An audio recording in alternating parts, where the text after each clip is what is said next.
Dans le domaine de l'informatique, comprendre la nature juridique des logiciels est fondamental pour appréhender leurs mécanismes de protection et d'exploitation.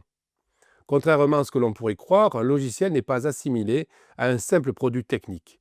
Juridiquement, il est reconnu comme une œuvre de l'esprit, au même titre qu'un roman, une œuvre musicale ou une peinture. En France, la protection des logiciels relève du droit d'auteur depuis la loi du 3 juillet 1985. Cette reconnaissance repose sur la capacité de l'auteur à exprimer sa personnalité à travers la structuration du code, son organisation, ses choix d'architecture.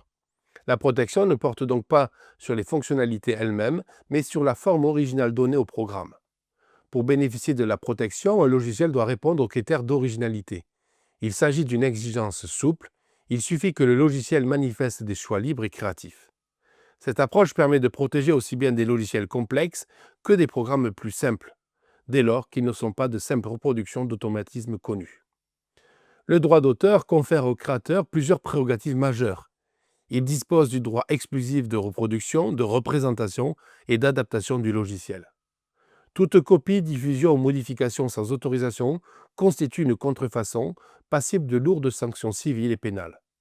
Néanmoins, certaines spécificités s'appliquent au logiciel, notamment les droits moraux de l'auteur, traditionnellement inaliénables et perpétuels, sont limités en matière de logiciels pour favoriser leur exploitation commerciale. Ainsi, l'auteur ne peut interdire certaines modifications nécessaires au bon usage du logiciel par son utilisateur légitime. Dans le cadre professionnel, il est essentiel de noter que les logiciels créés par un salarié dans l'exercice de ses fonctions appartiennent directement à l'employeur sans nécessité de cession formelle, ce qui constitue une exception notable au principe général du droit d'auteur. Par ailleurs, les logiciels peuvent également bénéficier d'autres protections juridiques complémentaires, telles que la protection par le droit des brevets dans des cas très spécifiques ou encore par le secret des affaires pour les éléments non divulgués. La qualification du logiciel comme œuvre de l'esprit a des conséquences majeures. Lors de l'acquisition d'un logiciel, l'utilisateur n'achète pas le logiciel lui-même, mais seulement un droit d'utilisation limité par les termes de la licence.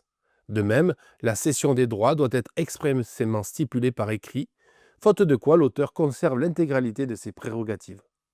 En définitive, comprendre que le logiciel est avant tout une création protégée par le droit d'auteur permet de sécuriser son développement, son exploitation et sa transmission dans un cadre contractuel adapté aux exigences du monde numérique contemporain.